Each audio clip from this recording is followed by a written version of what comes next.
Hello and welcome out to another chance for us to get to know some of our student athletes. And this time it's a very special one because unfortunately last year we never got the chance to do this with our national champs. So we have our national champions in the house, Call of Duty Warzone, Demetrius Kanopoulos, Andy Santoff, and their head coach Cindy Benitez joining us. And first of all, guys, congratulations. It's been a few days now to kind of settle down and kind of get all the surprise out of it. But has it settled in that you guys are national champions? I don't want to say so. It depends on the day. Sometimes he's like, that's what we were talking about the other day. He's like waves. Like at one moment we're like, yeah, it's cool. It's like another day in the office. And then we're like, hey, we actually won, bro. We're the champs. So what was the feeling afterwards like for you, Andy, when you got to walk away, when finally everything had cleared out, you and DC are just kind of going off on your own thing. What was the initial feel like? I was very excited, and I was pretty proud of both of us. I mean, it was a feeling that, you only get to experience when it happens. So, Coach, you had 3 different teams come very close to getting into that national championship spot. To get one of them to win is no matter what, a big accomplishment. But what about for you? When did it kind of set in for you that, man, the journey and all the hard work that we put in really paid off? Oh, it settled in immediately. Like, just the as soon as that last game ended, I was like, oh my gosh, we did it. We conquered what we set out to do, and I wasn't worried about these two. I always come in with anxiety at a match, but I had full confidence that they were able to do it, and they did. When you saw Sam Devine, one of our previous national champs, came in and was actually watching you guys and kind of hanging out there for it, as a coach, how much did that mean that even though he's not necessarily on the team this year, he was still willing to come? How much did that kind of build up the vibes of the group there, do you think? Oh, he was there rooting for them. I mean, he wanted this for Andy and DC, but especially for Andy because he knew how much work Andy had put in for the last 2 years, and it was time for him to get that chip. Andy, we'll kind of piggyback right on top of that one. 7 different titles, I think, is what I've come up to when I've done the math on how many you've attempted here. And not even that has been bad success or bad results on the titles that you've been on, but what's the process been like narrowing it down to the games that you really are good at? Because when you came into esports, you really were kind of that, hey, I just want to be a part of this. Now you've really got your niche in the program.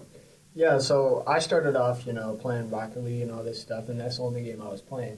And then, unfortunately, we did have some Call of Duty problems the first year. Somebody left, and I had to fill in for that. And so that's kind of where the Call of Duty grind started, and then we got into Warzone. Talk a little bit about you, DC. You have the opposite story of Andy, kind of. What was it like coming in, first semester that you're in here, and being thrown onto 2 of the more known game titles, 2 of the more known games for this group? I mean, you really kind of had to make that impact right away, sink or swim.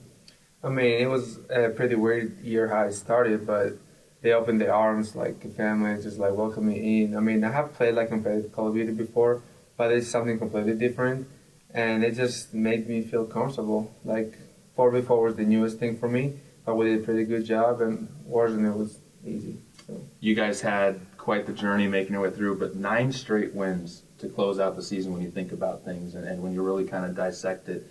What was the moment, you lose that first game, and you guys already knew you had a chemistry on that one. You lose the game to... now, of course, I'm going to blank on the name of the team you played. Catawba. So you lose the game to Catawba. What was the discussion like after that? If you can walk us back to that point in the season. What was kind of, and there was some friction on other places in the teams. What was the discussion between you guys to keep that friction from forming when you had that first speed bump? So it really wasn't our fault. I mean, I got disconnected. It was only DC in those games, and it was very unfortunate, but I knew that me and DC really had a good vibe going on with each other. We just connected all the time, and I knew we were going to be perfectly fine.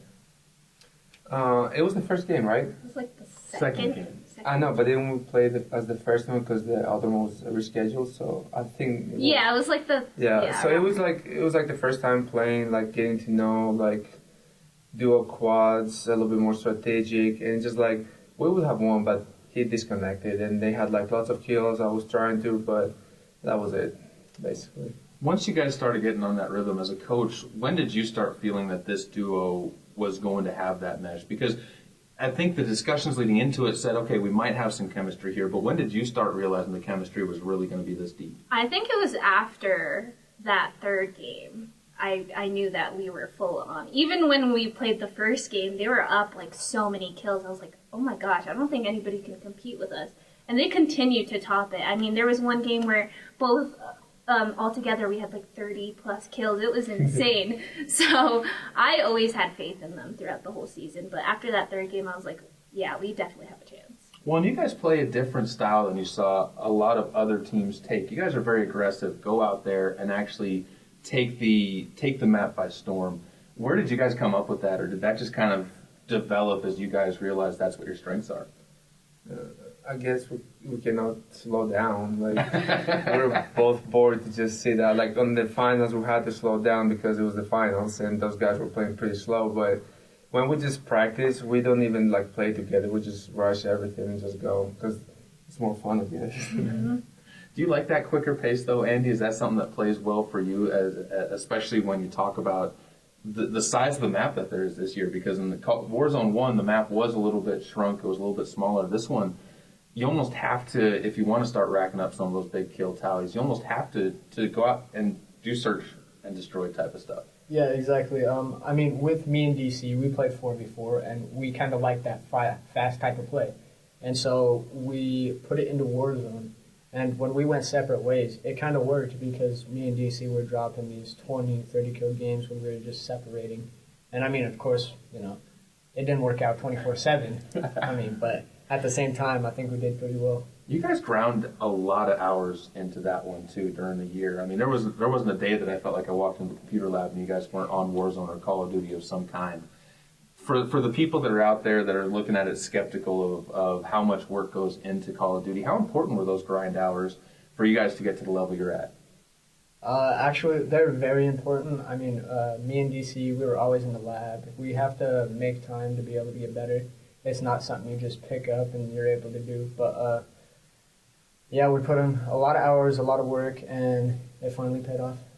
Talk a little bit about where you get the best experience from, because you can go and you can play some of the ranked games where you're going against top quality competition, and then you can also get kind of the confidence builder, whether it's playing against bots, whether it's playing against just kind of a fun, open type of map style.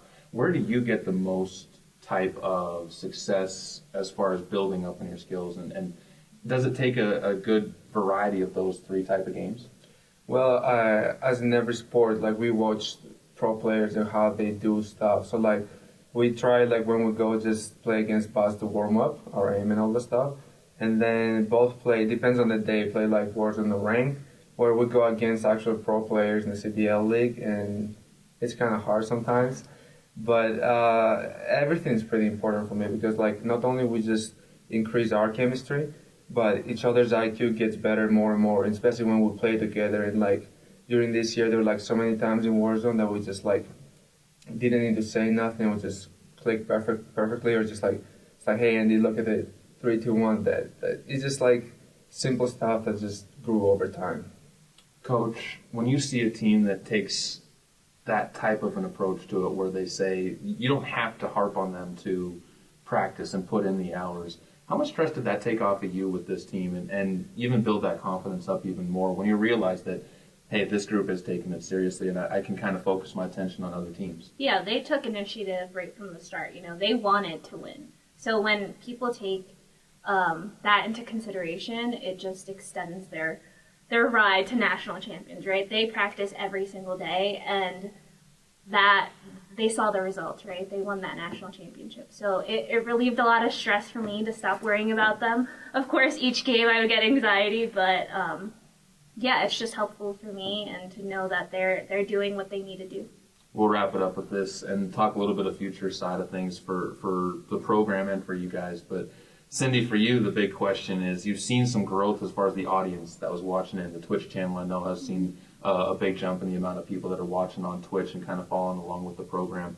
How excited are you that it's not just the flash in the pan national championship we had last spring, but now it is, hey, this is a title that we can start drawing in some people and slowly we can spread this to other titles that we have. How excited are you what this could do for the program? Very excited, to say the least. I feel like now that this is our second national championship, the school can't ignore us anymore. You know, we're here to stay, and as you can see, like these students flourish in this type of environment. You know, they get scholarship money. They put hours into it. This is a legit sport, and they need to start. The school needs to start caring about this. I just see it expanding into so many different things. You know, hosting LAN events here. You know, hosting fundraiser like these two want to do, and there's so much money into this. You know, there's so much promise in a career in esports, and I hope from this the school sees the value in it. For you guys, both of you are sophomores, which means obviously at a junior college, there's the potential to either move on or come back, and both of you guys actually walking away with degrees from here this year. So first of all, congratulations on that side of things. But what does the future kind of hold for you guys as far as the plans? Not necessarily where you're going to be at school next year, but as far as the esports side of things, what's the future kind of holding?